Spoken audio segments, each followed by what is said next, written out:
Olá, tudo bem? Espero que sim. Esse vídeo é o atendimento de muitos pedidos que eu venho recebendo lá no meu perfil no Instagram, @prof.thiagomartins. Neste vídeo, eu condensei todos os episódios da mentoria guiada que estão postados aqui no nosso canal em um único vídeo. Então aqui você tem um material com mais de 1 hora que te orienta, que te direciona a efetivar um estudo objetivo dentro dos principais assuntos do direito ambiental pátrio e internacional, para que você não perca o seu tempo em assuntos menos relevantes e que você estabeleça uma ordem metodológica de estudo adequada para que você possa atingir um conhecimento com eficiência e possa alcançar então o seu almejado objetivo através do entendimento do direito ambiental. Mas não é só isso. Eu tenho duas coisas para ti. A primeira delas é que o áudio deste vídeo está disponível para você. Caso você queira ter acesso, é só você ir aqui na landing page indicada na descrição. Mas também eu tenho uma outra surpresa, também inteiramente grátis. Eu escrevi um e-book sobre o princípio do poluidor-pagador e os seus princípios adjacentes, o usuário-pagador e o protetor-beneficiário, que são os princípios que com certeza causam maiores dificuldades ao estudante, ao pesquisador, aquele que está se debruçando aos estudos da ciência jurídica ambiental. Eu escrevi um e-book objetivo, sem subjetivações desnecessárias, analisando a doutrina, a jurisprudência, resolvendo questões, trazendo conceitos claros, simples e diretos ao ponto para que você possa estudar da melhor maneira esse assunto que tem uma certa complexidade, mas que com certeza você irá superar com a ajuda desse e-book. Ficou interessado? Então é só você ir aqui na landing page também indicada na descrição e baixar o seu e-book sobre o princípio do poluidor-pagador. Dito isso, te peço, te inscreve aqui no canal se você ainda não se inscreveu, dá um like aqui no vídeo. E ao final deste vídeo, se você gostar do conteúdo, compartilha no teu grupo do WhatsApp, no teu Facebook, no teu Instagram, no teu Twitter, na rede social que você mais utiliza. Isso é muito importante para que a gente vá ganhando ainda mais notoriedade e relevância aqui no YouTube, para que o algoritmo nos dê mais importância e a gente possa continuar esse trabalho compartilhando conteúdo gratuito que auxilia nos teus estudos em direito ambiental. Então, fica com o vídeo, com a mentoria guiada aqui, agora sem cortes, um material de mais de 1 hora te guiando nos estudos do direito ambiental. Forte abraço! Que bom que você continua aqui com a gente. Então essa estruturação que vocês estão vendo aí na tela de vocês é justamente a divisão em 6 etapas daquilo que eu considero ser a forma mais eficiente de estudar o direito ambiental brasileiro. Essas 6 etapas compreendem as 6 temáticas mais importantes e mais efetivas, tanto para o estudo, para provas e concursos públicos, quanto para a sua prática profissional. Para iniciar o seu estudo de uma forma eficiente, você não pode iniciar sem antes se debruçar naquilo que eu chamo de premissas internacionais basilares. Percebam que eu não estou chamando, em momento algum, de direito ambiental internacional, tá? Porque essa é uma temática específica que, apesar de não estar incluída entre essas 6 etapas, ela está desmembrada dentro delas. E é um dos desmembramentos do direito ambiental internacional estudar as premissas internacionais basilares. Eu coloco isso aqui por quê? Porque é neste momento que nós estudamos os instrumentos mais importantes que dão base a toda a normatização ambiental brasileira e, por que não, internacional, que é a Declaração de Estocolmo de 72, teremos uma aula específica sobre isso, e claro, a Declaração do Rio de 1992, que é a Declaração do Rio sobre o Meio Ambiente e Desenvolvimento. Você pode se perguntar, será que também eu não deveria estudar a Rio+10 ou a Rio+20? Sim, mas dentro de um caráter complementar à Rio 92. Elas não tiveram a mesma propulsão e não chegaram aos mesmos resultados. Então a Rio 92, sim, de fato, é bem mais importante do que a Rio+10 e a Rio+20. E esse substrato de Estocolmo 72 e Rio 92, com certeza, é a base mais importante, é o instrumento basilar para que você possa, então, passar para a segunda etapa. É fundamental que você compreenda, inclusive, os fatores históricos de ambos os instrumentos internacionais que nós expusemos aqui, tá? Estocolmo 72 e Rio 92, que ambas serão objeto de vídeo específico. Posteriormente, nós vamos estudar E você, nos seus estudos, deve se aprofundar no que eu chamo de conceitos iniciais, vou botar aqui no marcador de texto, que eu chamo de conceitos iniciais, tá? O que são os conceitos iniciais? Ao estudar os conceitos iniciais, você terá que dar uma adiantada aqui para a etapa 3, porque você vai ter que se debruçar no artigo 3º da PNMA, da Política Nacional do Meio Ambiente, mas ainda estamos na etapa 2. Este artigo ele traz para a gente a conceituação de meio ambiente, que nós vamos ver em um momento específico, que é uma conceituação incompleta. Ela traz para a gente o conceito de degradação ambiental, o conceito de poluição. Vejam só, degradação ambiental e poluição não são a mesma coisa. Você já sabe que degradação da qualidade ambiental não é a mesma coisa que poluição. Em breve você saberá fazer essa distinção. Trará para a gente as formas de conceituar, enquadrar o que vem a ser uma poluição, nos definirá quem é o poluidor e também nos apresentará a perspectiva do que são os recursos ambientais. Eu já adianto para você que a legislação, por ser de 1981, é a Lei 6938 de 1981, ela nos estabelece uma perspectiva ainda retrógrada. Ela trabalha meio ambiente ainda dentro de uma perspectiva unicamente de meio ambiente natural, como se o meio ambiente se restringisse a fauna e flora, biotas e elementos meramente biológicos, físicos e químicos. Mas a doutrina e a jurisprudência ampliam esse rol, incluindo o meio ambiente artificial, meio ambiente do trabalho, cultural, e a melhor doutrina também já inclui o patrimônio genético. Então esse é um entendimento que nós vamos aprofundar em um momento específico. Dentro de uma terceira etapa, aí sim, você se aprofunda na Política Nacional do Meio Ambiente. Perdão pela minha coordenação motora.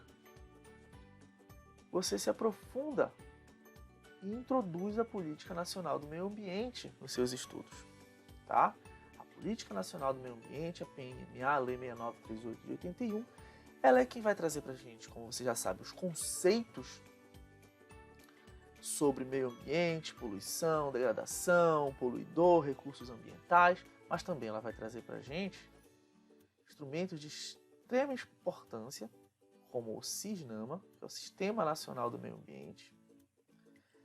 Vai nos introduzir ao instrumento fundamental que compõe o SISNAMA, junto com outros, mas ele ganha um protagonismo, que é o CONAMA. É na PNMA que nos será apresentado instrumentos como o zoneamento ecológico econômico, com o nome de zoneamento ambiental, o estudo de impacto ambiental, que depois nós vamos aprofundar e ver que se trata de um estudo de impacto ambiental que deve ser aliado a um relatório de impacto ao meio ambiente, o licenciamento ambiental, dentro de outros instrumentos também que serão apresentados. Então, a introdução à Política Nacional do Meio Ambiente é fundamental para os seus estudos antes de você progredir para as outras políticas ambientais, tá? Perceba que eu coloco como principais políticas ambientais. Existem muitas, mas os seus estudos devem se focar nas principais. E quais são essas principais políticas ambientais, tá? Essas principais políticas ambientais, nós vamos elencar elas, claro, como o Código Florestal, o Sistema Nacional de Unidade de Conservação, o Estatuto da Cidade. Terminou? Não, tá? Nós vamos ter a Política Nacional de Recursos Hídricos, Política Nacional de resíduos sólidos. Essas aqui são as principais. Eu também poderia incluir nesse rol a Lei 9.605, que é a Lei de Crimes e Infrações Administrativas Ambientais, mas percebam, ela tem a sua etapa específica. E como eu disse, se trata da Lei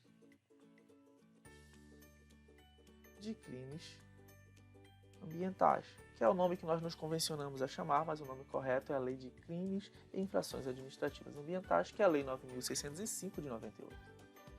E por fim, e não menos importante, digo mais, talvez nos últimos anos tenha se tornado o tema de maior relevância dentro do direito ambiental brasileiro, que é o direito de povos e comunidades tradicionais. Neste momento, você se debruça no estudo de direitos de povos indígenas, povos quilombolas,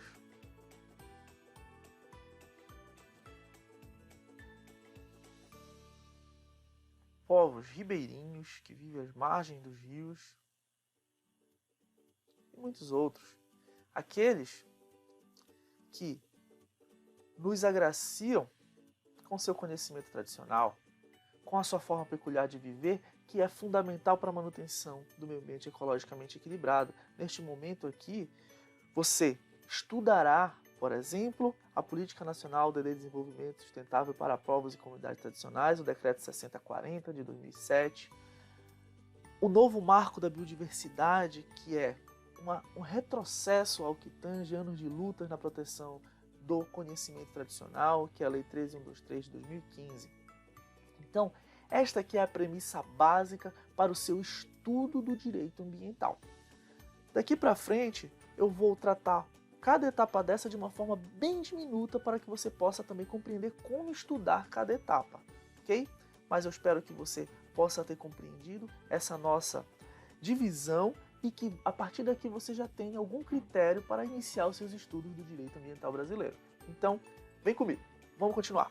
A partir do momento que a gente já estabeleceu quais serão as nossas etapas lógicas a partir de um raciocínio elementar para o nosso estudo, 6 etapas, cada uma com uma temática específica.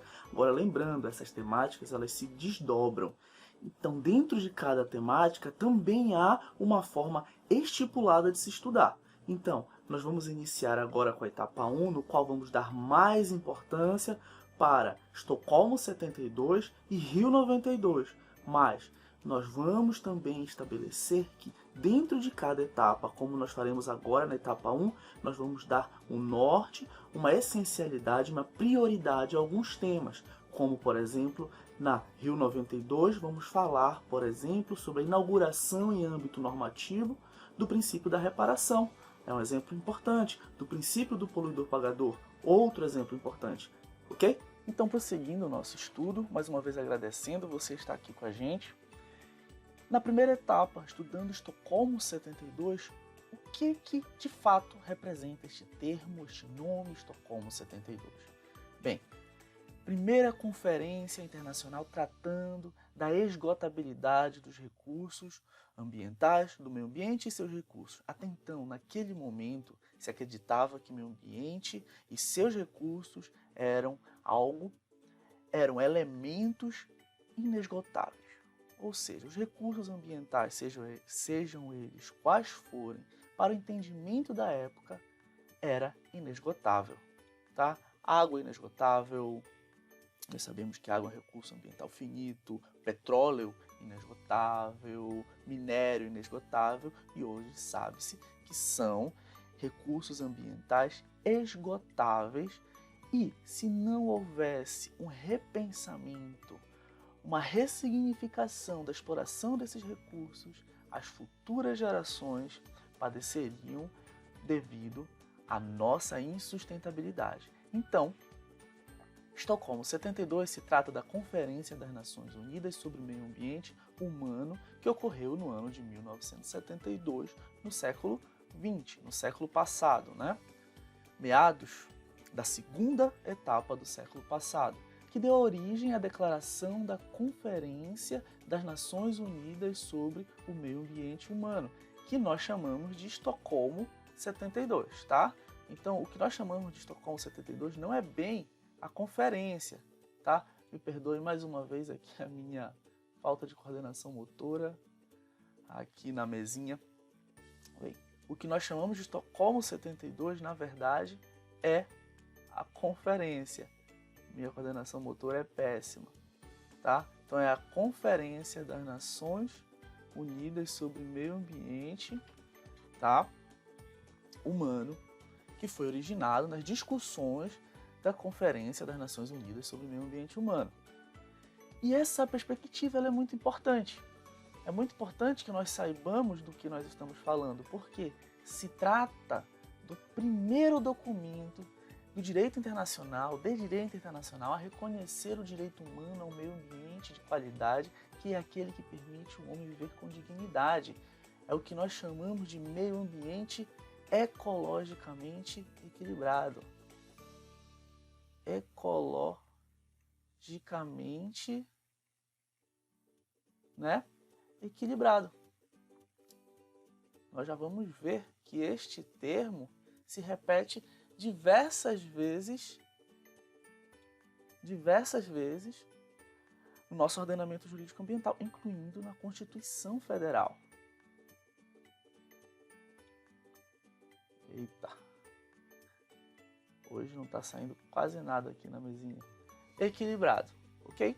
Então, a partir dessa premissa aqui, entendemos, quanto humanidade, que os recursos ambientais são finitos, logo o ritmo de exploração do meio ambiente deveria ser urgentemente repensado em âmbito planetário. E aí surge esse conceito aqui que você já ouviu, desenvolvimento sustentável. Nós vamos ver em vídeos futuros que ele é um pouco mais amplo do que o senso comum que vem trabalhando este termo, este nome, desenvolvimento sustentável, tá? Então a ideia é de desenvolver economicamente, tecnologicamente, mas aliados com a sustentação, com a manutenção do equilíbrio ecológico. Esta ideia, este termo, suscita essa ideia de equilíbrio, harmonia entre desenvolvimento econômico, tecnológico, desenvolvimento em diversos setores, em diversas áreas, mas em harmonia, em manutenção do equilíbrio ambiental, em manutenção dos recursos ambientais para as presentes e futuras gerações, que é a base do princípio da solidariedade intergeracional. Vamos estudar na próxima etapa o Estado de Direito Ambiental ou Estado Socioambiental de Direito, que tem como base o princípio da solidariedade intergeracional. E o que é este princípio? O que é esta ideia de solidariedade intergeracional? Perdão, gente. Que surge aqui na Declaração da Conferência das Nações Unidas sobre o Meio Ambiente Humano. Significa o seguinte: o meio ambiente ecologicamente equilibrado também é direito das futuras, faltou um Szinho aqui, das futuras gerações, não só da presente, mas das futuras gerações. É base do artigo 225 da Constituição Federal, que nós vamos interpretá-lo, verificá-lo na próxima etapa. E olha só isso aqui. Nós temos o direito, quanto presente geração, a ter o meio ambiente ecologicamente equilibrado? Sim, é nosso direito, inclusive direito fundamental. Estamos vendo que é um direito humano, com base na ideia da Declaração de Estocolmo de 72. Mas olhem só o que nós temos também. A presente geração tem o dever de resguardar o meio ambiente para as futuras gerações. Então é o dever seu e meu, claro, gozar deste meio ambiente, é um direito, mas é um dever seu e meu, resguardar o meio ambiente ecologicamente equilibrado, e não só resguardar, não só manter o status quo, mas também melhorar o contexto ambiental para que as futuras gerações, não só a do seu filho, a do seu neto, mas aquela que vem daqui a 300 anos, para que esta geração goze de um meio ambiente ecologicamente equilibrado. Dentro de um contexto histórico, foi vislumbrado que, sim, o desenvolvimento tem limites. Este debate, esta foi a premissa básica em 1972, no âmbito da Conferência das Nações Unidas sobre o Meio Ambiente Humano. Tá? E foi concluído, chegou-se à conclusão que devia se reduzir globalmente as atividades industriais. Mas olhem só o que ocorreu aqui. Vou até grifar porque é de extrema importância. países subdesenvolvidos e em desenvolvimento, no caso o Brasil, não concordaram em reduzir suas atividades industriais, pois se tratava de atividade base de suas economias internas, algo que ainda vigora até hoje. Isso pegou muito mal internacionalmente para o Brasil. O Brasil depois teve que alterar a sua posição, nós vamos ver como isso ocorreu lá em 1992, mas naquele instante esses países alegaram: bem, se a gente reduzir nossas atividades industriais, nós poderemos até proteger o meio ambiente, mas teremos sérios problemas econômicos, nós levaremos sérios prejuízos econômicos para a nossa sociedade e as pessoas que dependem das atividades industriais em nosso âmbito nacional, nosso âmbito interno, com certeza padecerão. E então, dentro dessa discussão, o Brasil também não concordou em reduzir as suas atividades industriais. Logo, o Brasil foi um país discordante da conclusão básica que ocorreu em Estocolmo 72, que foi haver a redução das atividades industriais. Por quê? Porque os recursos ambientais são esgotáveis, a esgotabilidade dos recursos ambientais, a esgotabilidade do meio ambiente, e isso poderia levar a humanidade, e pode ainda levar a humanidade a sucumbir, né? A não ter mais alimento, a não ter mais um meio ambiente, para que ela possa inclusive manter a sua vida com qualidade. Dessa forma, encerramos esse breve resumo sobre a Declaração da Conferência das Nações Unidas sobre o Meio Ambiente Humano. Vamos passar agora para Rio 92.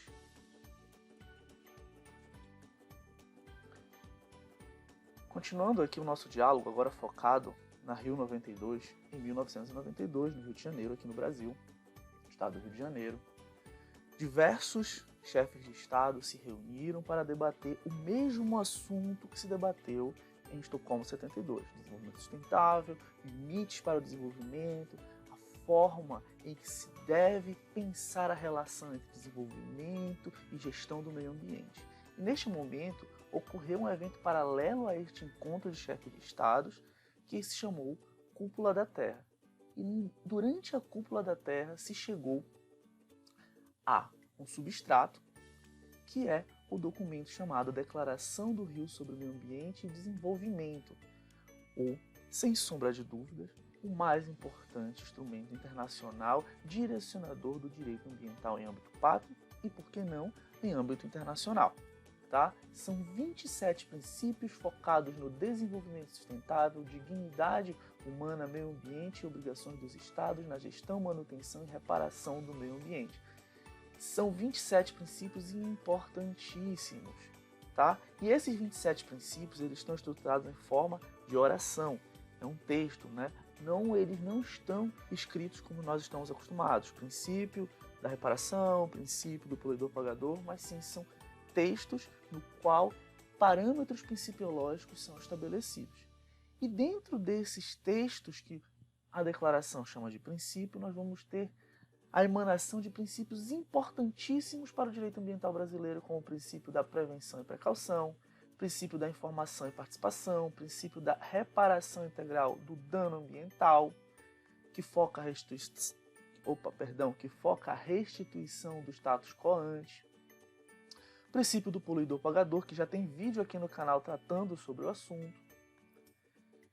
Também, durante este evento, na Rio 92, se estipulou uma agenda de gestão e elaboração de políticas públicas na seara ambiental. Tá? Cada estado elabora a sua Agenda 21, mas a Agenda 21 é justamente focada em estabelecer a importância de cada país a se comprometer a refletir global e localmente sobre a forma pela qual os governos, empresas, organizações não governamentais e todos os setores da sociedade poderiam cooperar. Nós temos aqui um princípio, o princípio da cooperação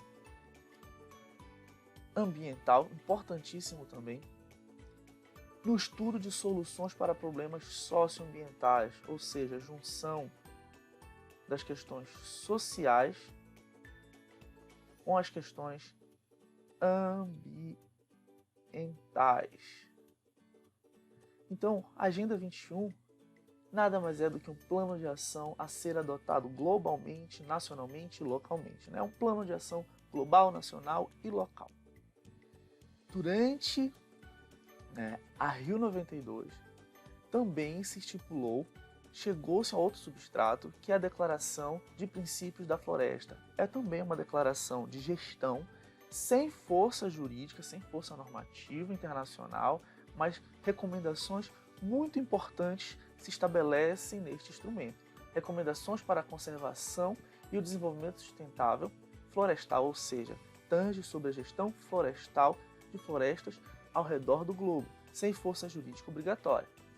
Estabeleceu a Declaração Oficial de Princípios sem força jurídica obrigatória para um consenso global quanto à gestão, a conservação e o desenvolvimento sustentável de florestas de todos os tipos, planetariamente, tá?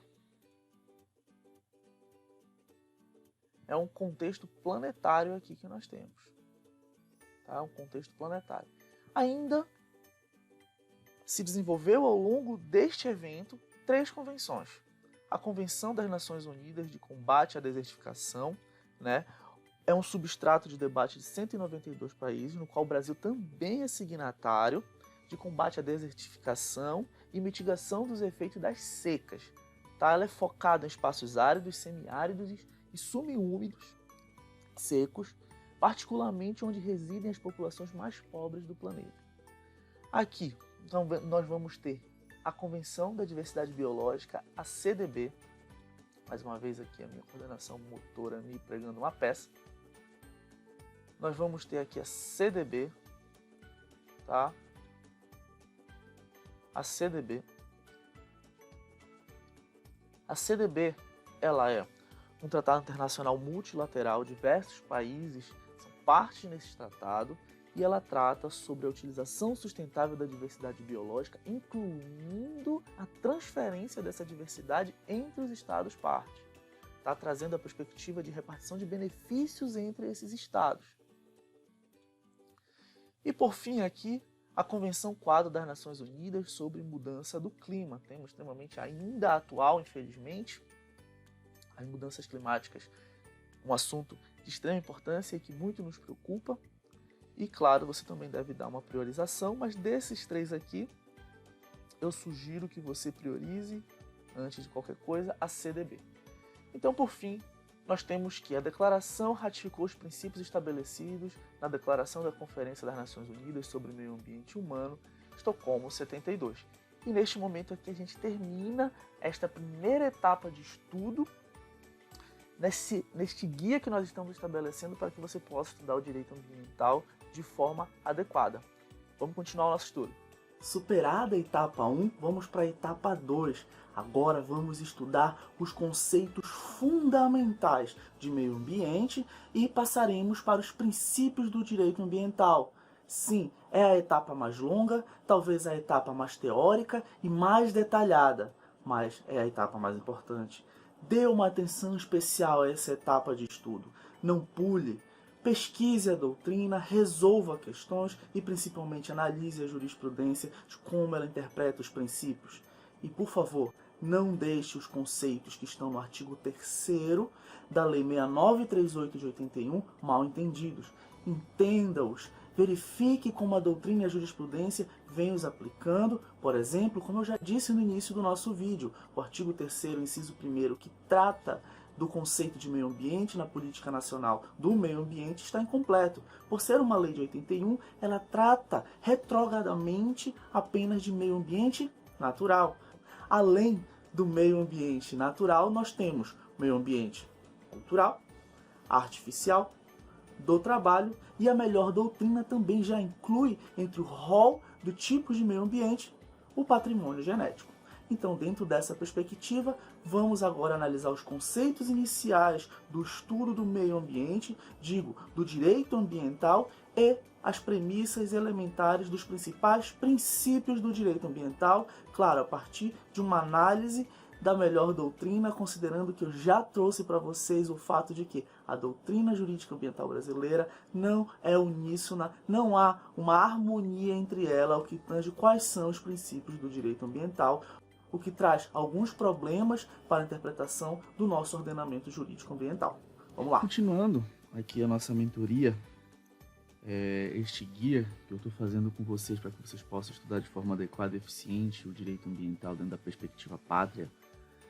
Por mais que o momento específico de fazer a introdução à Política Nacional do Meio Ambiente, a PNMA, a Lei 6938 de 81, seja a próxima etapa, é necessário que nós antecipemos nosso contato com essa lei aqui na segunda etapa, porque, a meu ver, os principais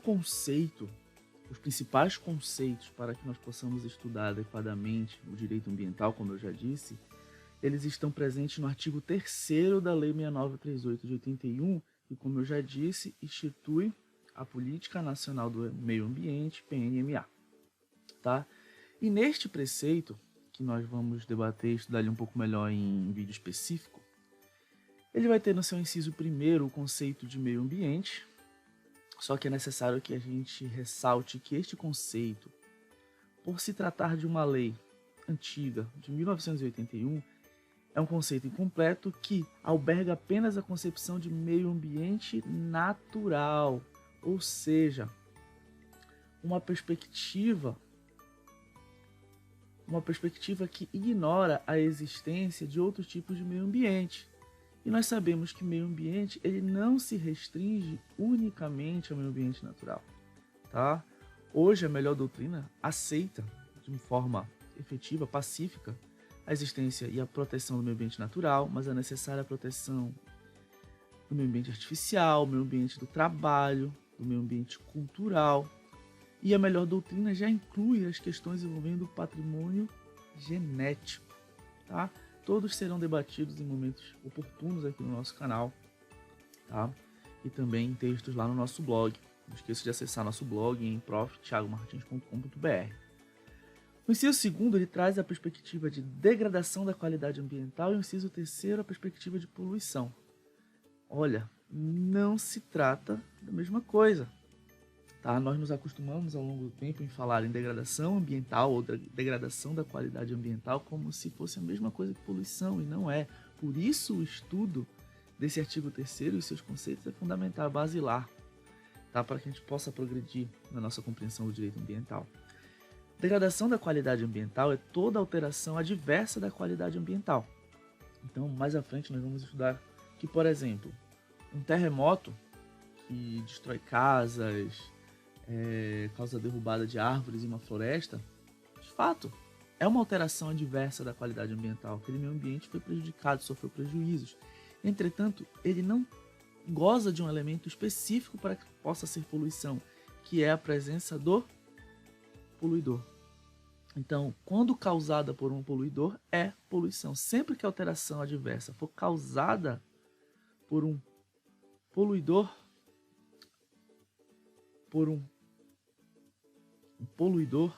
então eu vou ter uma poluição. Mas a pergunta que vocês podem estar me fazendo é: quem é esse poluidor? Então o inciso 4º traz pra gente quem é esse poluidor. Lembrando que o inciso 3º, ele traz os conceitos e também traz especificações em seus incisos para que a gente possa fazer a adequação de fato do que é uma poluição, e isso a gente vai estudar mais à frente. Poluidor é toda pessoa física ou jurídica, de direito público ou privado, que direta ou indiretamente cause degradação da qualidade ambiental, que cause uma alteração adversa. Ou seja, quando eu tiver um agente antrópico, alguém que haja omissiva ou comissivamente, ou seja, por sua omissão venha a causar uma alteração adversa da qualidade ambiental, eu vou ter a figura do poluidor. Eu vou ter a figura instituída aí, configurada do poluidor. E recursos ambientais são todos os recursos oriundos do meio ambiente. Então percebam que aqui atrás tem uma setinha, né? Tem uma setinha mais apagada, só que grande. Logo, se o conceito de meio ambiente ele está incompleto, né? Nós sabemos que esse conceito de meio ambiente ele está incompleto na lei, logo os de recursos ambientais também vão estar incompletos. Também, dentro da questão normativa, ele só vai albergar o meio ambiente natural. Entretanto, lembrando que a doutrina e a jurisprudência cuidam da complementação desse preceito, ok? Claro, as resoluções CONAMA também, né? Outras normas, mas principalmente as resoluções CONAMA. Posso falar também das resoluções dos conselhos estaduais e municipais? Sim, mas em regra as resoluções CONAMA, que também nós vamos ver mais à frente o que é o CONAMA e a natureza jurídica das resoluções que ele emana no exercício do seu relativo poder legiferante. Tá ok? Então, a partir desse momento a gente progride indo para os princípios. Continue aqui comigo. Bem, continuando então aqui o nosso estudo, passamos para a parte em que estudamos os princípios do direito ambiental. É claro, como eu já disse, na doutrina brasileira não há uma unicidade, né? Não há uma majoritariedade no momento em que se entende os princípios do direito ambiental, inclusive longe disso. Se você for pegar os melhores manuais doutrinários, você vai ver que eles trazem um rol diferentíssimo de princípios e que uma pequena parte deles se repete e que isso também não garante que eles sejam interpretados da mesma maneira pelos nossos grandes doutrinadores. Eu vou indicar alguns livros aqui que eu considero ser mais adequados e trouxe para vocês um rol reduzido dos principais princípios que com certeza você vai encontrar esses princípios, em todos os manuais no qual você for adentrar, no qual você for pesquisar. Tá? Você pode pesquisar, estudar por qualquer manual. Vou indicar aqueles que eu considero mais adequados, mas esses princípios aqui você vai encontrar em todos, considerando que eles são de fato os mais importantes.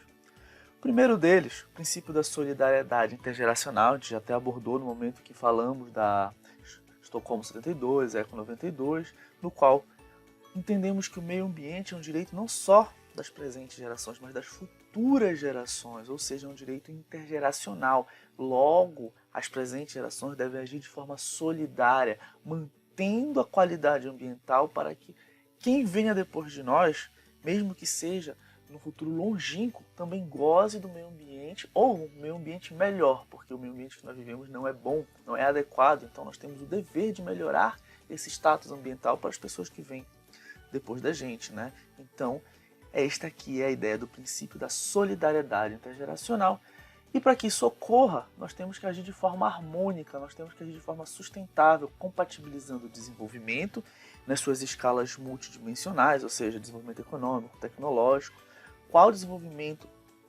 nós possamos conceber, mas dentro de uma premissa de compatibilidade e harmonia com os preceitos de manutenção do equilíbrio ambiental. Esses dois princípios nós chamamos de princípios fundantes. Fundantes da onde? Do Estado socioambiental de direito ou Estado de direito socioambiental. Estado socioambiental de direito, ou Estado de direito socioambiental. Nós vamos estudar em momento específico o que é esse Estado socioambiental de direito. O que nós temos que saber é que, eu vou colocar para esse lado aqui, tem mais espaço, que ele é fundado como célula nuclear pelo artigo 225 da Constituição. Nós vamos estudar o texto dele em vídeo específico.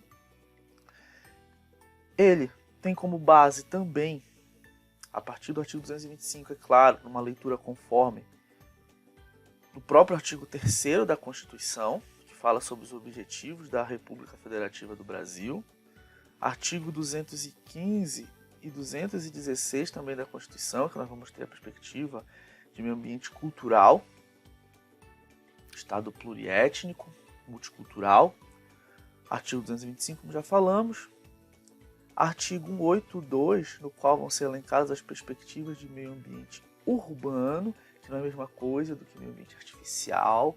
O âmbito urbano, a cidade é o locus onde todos os tipos de meio ambiente devem necessariamente ser harmônicos. Nós vamos estudar isso também no momento oportuno, em vídeo específico. E artigo 170, ao abordar a ordem econômica, que também vai trazer expressamente a perspectiva de manutenção do meio ambiente ecologicamente equilibrado. O melhor livro para estudar esta temática desses dois princípios, dos princípios fundantes do Estado de Direito Socioambiental, o Estado Socioambiental de Direito, é o é o livro da professora Germana Parente Neiva Belchior, denominado com o título de Hermenêutica Jurídica Ambiental. Ele está aparecendo a capa dele aí para vocês, tá? É esse livro aí que eu indico para estudar esses dois princípios.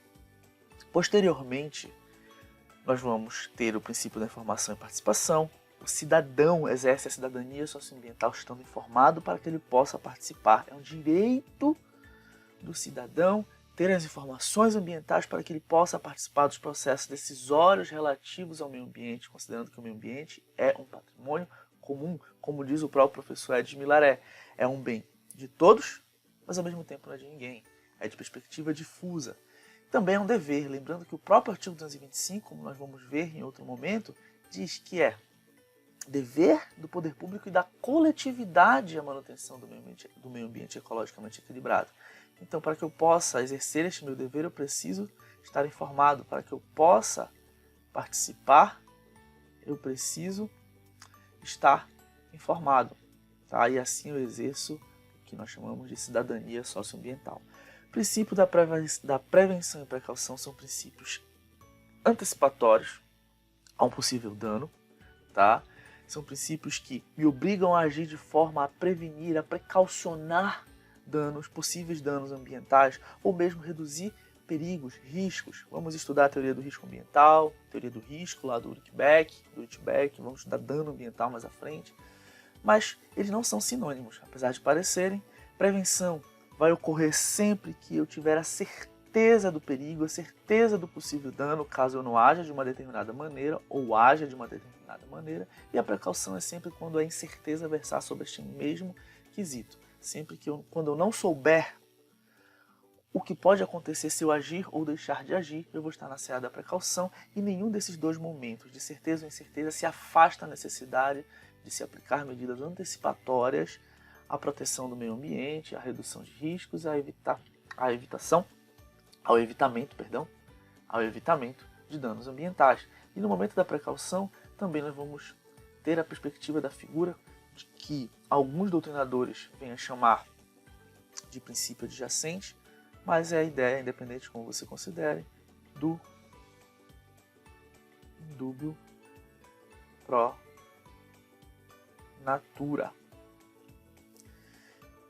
Posteriormente, vamos ter um princípio que se aplica a partir do momento em que o dano está configurado, que é o princípio da reparação, que tem como ideia principal, e alguns doutrinadores já o nomeiam dessa forma, que é o princípio da reparação integral do dano ambiental, que eu também concordo com esta nomenclatura, né?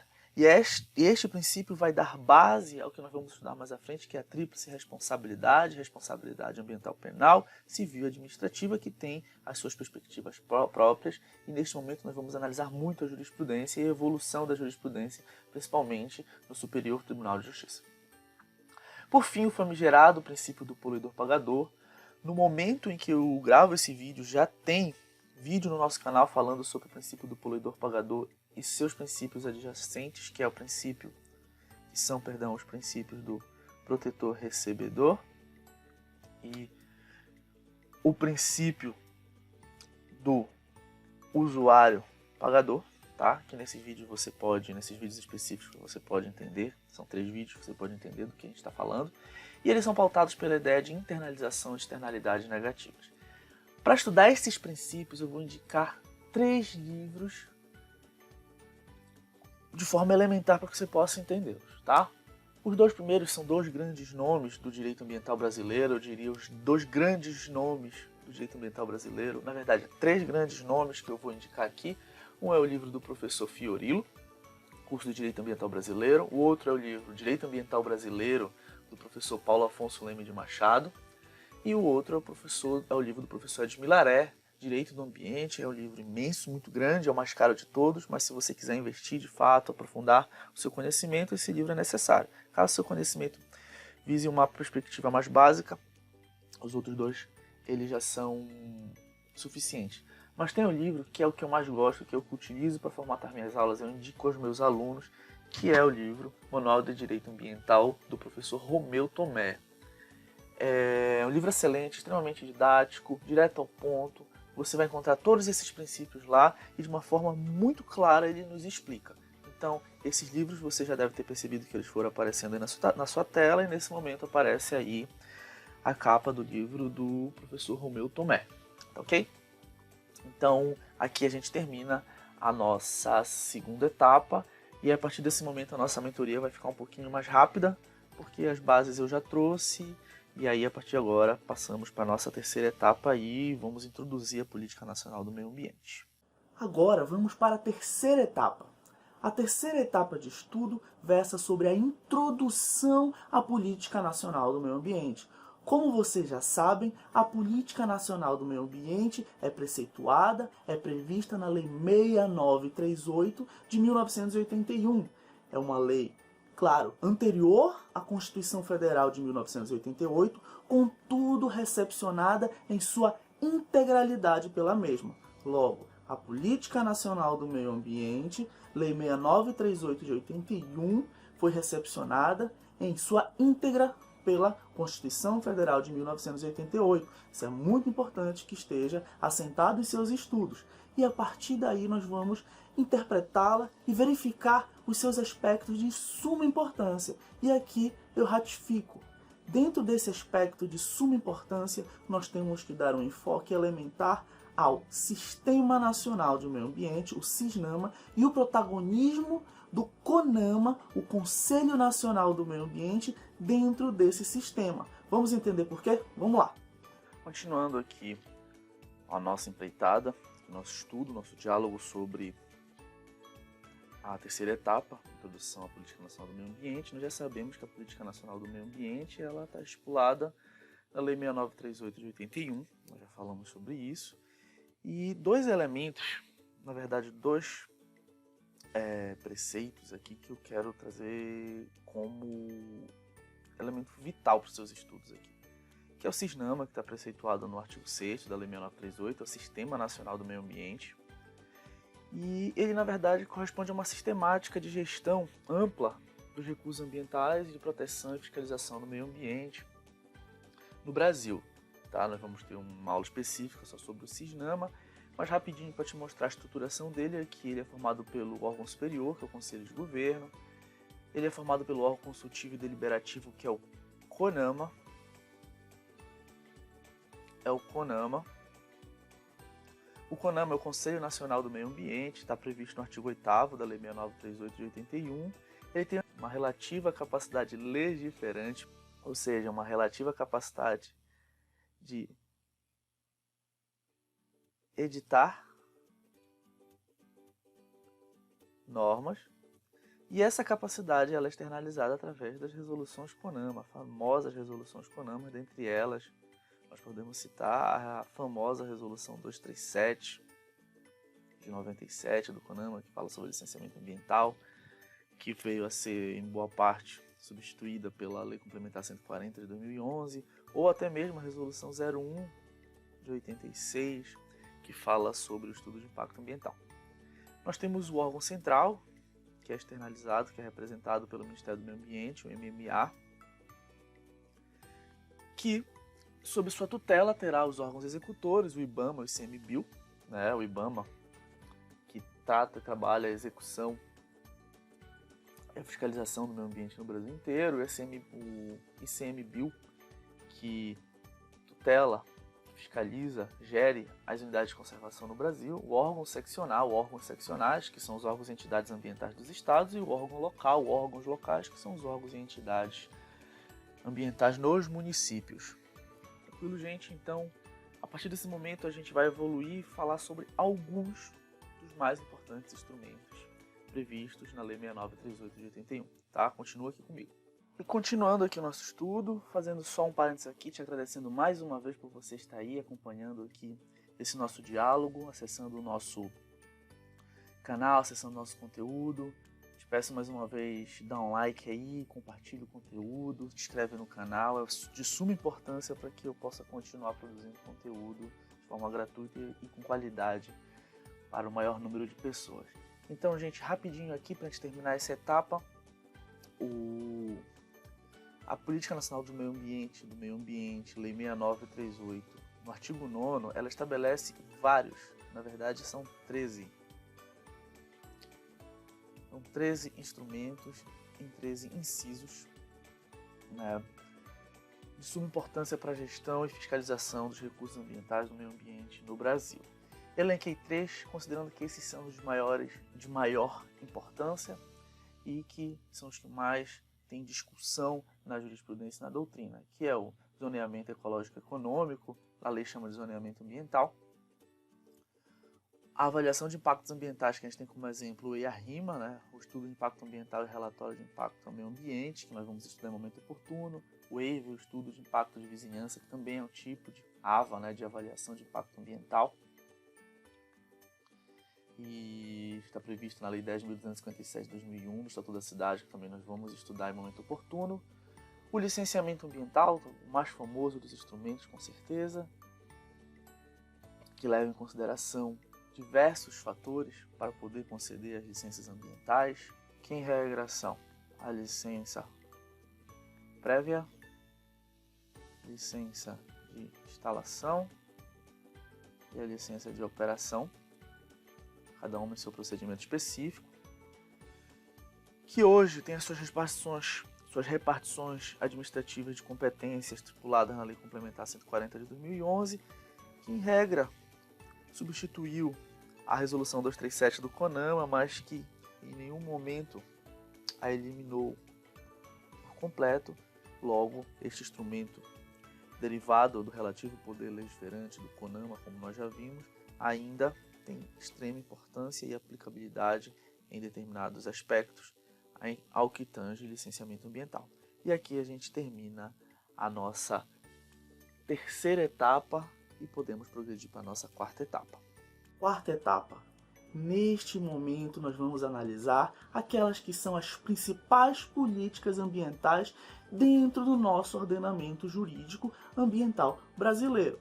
Dentre elas, ratifico mais uma vez, existem muitas outras, mas aqui nós colacionamos as principais, aquelas que têm maior incidência e que reverberam em todas as outras. Dentro dessa perspectiva, o que nós trazemos? Nós falamos sobre a Política Nacional do Meio Ambiente e a partir daí vamos, por exemplo, para a Lei 12.651 de 2012, que é o novo Código Florestal. A Lei 9985 de 2000, que institui o Sistema Nacional de Unidades de Conservação. Vamos falar da Política Nacional de Recursos Hídricos, Política Nacional de Resíduos Sólidos e, é claro, também do Estatuto da Cidade, Lei 10.257 de 2001. Compreendido? Vamos lá! Aqui na nossa quarta etapa, gente, bem rapidinho, eu quero apresentar para vocês aqui as principais políticas ambientais brasileiras, no qual vocês devem estudar, seja para a prática profissional, seja para provas e concursos. A Lei 9433 de 97, que é a Política Nacional de Recursos Hídricos, PNRH. A Política Nacional de Resíduos Sólidos, PNRS, 12.305 de 2010, extremamente importante, complexa. Novo Código Florestal, também extremamente importante, controverso. Lei 12.651 de 2012. Bem aqui eu apresento para vocês um princípio que eu não apresentei no primeiro momento, por não ser o momento oportuno, e o momento oportuno de estudar esse princípio é agora, no momento que você for estudar o novo Código Florestal, que é o princípio da vedação ao retrocesso ambiental. Vedação ao retrocesso ambiental, tá? O professor Patrick Ayala tem muitos textos sobre o assunto, você pode procurar na internet, tá? Colocar aí Patrick Ayala, inclusive tem um material muito bom disponível, gratuito, tá? Coordenado por ele na internet. Como eu já disse, a doutrina, a jurisprudência tem se debruçado muito desde 2012 sobre esse novo Código Florestal. Ele representa de fato um retrocesso na política florestal brasileira. O Sistema Nacional de Unidade de Conservação, que dentre outros elementos criou o ICMBio, que a gente viu ali no CISNAMA, né? É um órgão executor junto com o IBAMA. Mas, enfim, ele estipula todas as formas de unidade de conservação existentes no Brasil e as formas de sua gestão, conforme a sua natureza. E, por fim, o Estatuto da Cidade, que é a Lei 10.257 de 2001, que também vamos estudar em momento oportuno, que fala sobre a gestão e a relação entre homem e meio ambiente no âmbito da cidade. Você deve ter percebido que aqui está faltando a Lei 9.605 de 98, que é a Lei de Crimes e Infrações Administrativas Ambientais, ou Lei de Crimes Ambientais, como nós nos convencionamos a chamar. Entretanto, ela corresponde a uma etapa específica, que é a próxima, e nós já vamos evoluir para esta etapa 5, e aqui a gente termina a etapa 4, tá? Continua comigo aí. Chegamos à nossa quinta etapa. E nesta quinta etapa nós vamos estudar de forma exclusiva a Lei 9.605 de 98. Vamos estudar os tipos penais previstos na Lei 9.605 de 98, entretanto, nela também previstas infrações administrativas. É a Lei de Crimes Ambientais e Infrações Administrativas Ambientais, especificamente Lei de Crimes e Infrações Administrativas Ambientais, mas nós nos convencionamos a chamar essa lei de Crimes Ambientais. Neste momento, faço referência a uma necessidade. É fundamental que você se debruce à jurisprudência, a verificar como principalmente o Superior Tribunal de Justiça vem trabalhando a configuração dos tipos penais previstos na Lei 9.605, considerando que se tratam de tipos penais em branco, ou seja, que precisam de normatização auxiliar para consubstanciar a sua tipificação. Exemplo disso é que muitos tipos ali previstos na norma que nós estamos estudando, necessitam, por exemplo, do apoio das resoluções CONAMA para que possa verificar de fato se houve ou não a sua configuração no fato concreto. Entendido? Então, vamos lá aqui para o quadro. Então, gente, olha só. Não há muito mistério no guia de estudos sobre a Lei de Crimes Ambientais, a Lei 9.605 de 98, tá? Ela dispõe sobre sanções penais e administrativas, como eu disse. O nome correto da lei é Lei de Crimes e Infrações Administrativas Ambientais, mas nós nos convencionamos a nos referir unicamente aos crimes ambientais. Ela dispõe sobre as sanções penais e administrativas derivadas de condutas e atividades lesivas ao meio ambiente e dá outras providências. Então, o seu foco de estudos, é claro, ele vai focar aqui nos crimes contra o meio ambiente, que são os crimes contra a fauna, a flora, dos crimes de poluição e outros crimes ambientais e dos crimes contra o ordenamento urbano e patrimônio cultural. Ou seja, nós vimos aqui a perspectiva aplicada aos diversos tipos de meio ambiente, natural, artificial, cultural. Pode se aplicar também dentro de uma perspectiva analógica mais ampla ao meio ambiente do trabalho, tá? Desde que se enquadrem dentro dos tipos aqui previstos. E nós vamos ter aqui dos crimes contra a fauna do artigo 29 ao 37, dos crimes contra a flora do artigo 38 ao 53, da poluição e outros crimes ambientais do 54 ao 61, tá? Tem dois uns aqui, não é 611, tá? É até o artigo 61. E dos crimes contra o ordenamento urbano e patrimônio cultural, do artigo 62 ao 65, não é 651, tá? Foi falha minha aqui. Do artigo 62 ao 65, mas é importante que você saiba também que são considerados crimes contra o meio ambiente os tipos previstos no rol dos crimes contra a administração ambiental, que vão do artigo 66 ao 69A. Muito importante nesse estudo que você seguir bastante pela jurisprudência, tá? Pela jurisprudência, com um foco prioritário na jurisprudência do STJ, tá? Temos várias divergências de compreensão sobre a configuração do tipo, considerando que essas normas aqui, em sua grande maioria, são tipos penais em branco, né? Então elas vão precisar de resoluções, principalmente como as resoluções CONAMA, como nós já falamos, para auxiliar na sua configuração. Então nós temos o caso, por exemplo, do artigo 60, casos do artigo 54, depois nós vamos ver especificamente o que se tratam, né? 60, por exemplo, é você operar sem a licença, as licenças, você construir, operar, agir sem as devidas autorizações ambientais. Sobre a configuração desses tipos, se eles seriam, por exemplo, crimes de perigo abstrato, crimes de perigo concreto, ou seja, aqui eu careceria de qualquer tipo de comprovação, bastando a mera conduta se presumiria o perigo. Eu não precisaria, por exemplo, de uma perícia. Aqui eu já preciso de uma perícia, de uma comprovação da ocorrência do perigo. ou se seria um crime de dano. Aí aqui eu já precisaria deste resultado naturalístico, que seria o dano, né? A poluição ocorrendo, por exemplo, o desmatamento e tudo mais. E, por exemplo, o que seria o desmatamento, né? Por exemplo, nessa situação aqui. Mas o STJ ele é divergente. Então, dentro dessa perspectiva, é muito interessante que você conheça a jurisprudência, tanto para o estudo para a sua prova, para o seu concurso, para você obter a sua aprovação, quanto para você aí que quer atuar, você já atua para a sua prática profissional, principalmente você, amigo advogado, assim como eu. Tá ok, gente? Então, vamos prosseguir aqui. Por fim, chegamos na nossa 6ª etapa, e não menos importante, como eu já disse. Digo mais, nos últimos anos, essa temática tem ganhado um protagonismo muito grande nas discussões jurídicos normativas e na elaboração da agenda pública, na elaboração de políticas públicas. É a temática que envolve os chamados PCTs, não gosto dessa sigla, mas nós podemos utilizá-la para denominar povos e comunidades tradicionais. Evito tratar este tema com qualquer reducionismo. A partir dessa perspectiva, vamos tratar sobre povos e comunidades indígenas, não tribos indígenas, mas povos e comunidades indígenas, que é a nomenclatura correta.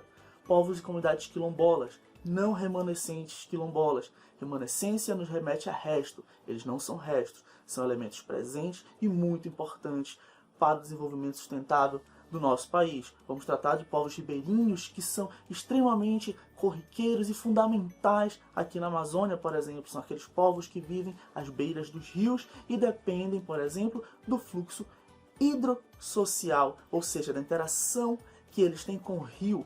O fluxo do rio interfere na vida social dessas pessoas. E diversos outros povos, quebradeiras de coco, babaçu, quebradeiras de coco, babaçu, né? E muitos outros que existem pelo país, que chega a ser impossível catalogá-los em um rol normativo. Vamos estudar, por exemplo, o Decreto 6040 de 2007, que institui a Política Nacional de Desenvolvimento Sustentável para povos e comunidades tradicionais. Vamos estudar o novo marco da biodiversidade, Lei 13123 de 2015, e o retrocesso que esta lei representa para a proteção, por exemplo, dos conhecimentos tradicionais. E vamos entender o que vem a ser conhecimento tradicional e vamos nos questionar e criticar o fato se de fato pode existir uma denominação referente a conhecimentos tradicionais associado à biodiversidade. Ok? Então vamos lá. Finalizando aqui a nossa mentoria, como nós já dissemos, vamos verificar aqui o estudo dos povos e comunidades tradicionais, né, dos direitos dos povos e comunidades tradicionais. Por mais que esse seja o infográfico mais simples que esteja aparecendo para você desde o início dessa mentoria, desde o início da nossa conversa, com certeza é o tema com maior complexidade, com maior divergência, em que tanto o legislador quanto o julgador, quanto a jurisprudência ainda estão num grau de maturidade muito pequeno, somos muito imaturos neste tema, tá? Mas com certeza é o tema de maior importância, são pessoas, são grupos, coletividades de extrema importância para a manutenção do nosso equilíbrio ecológico e têm direitos a serem resguardados de forma efetiva.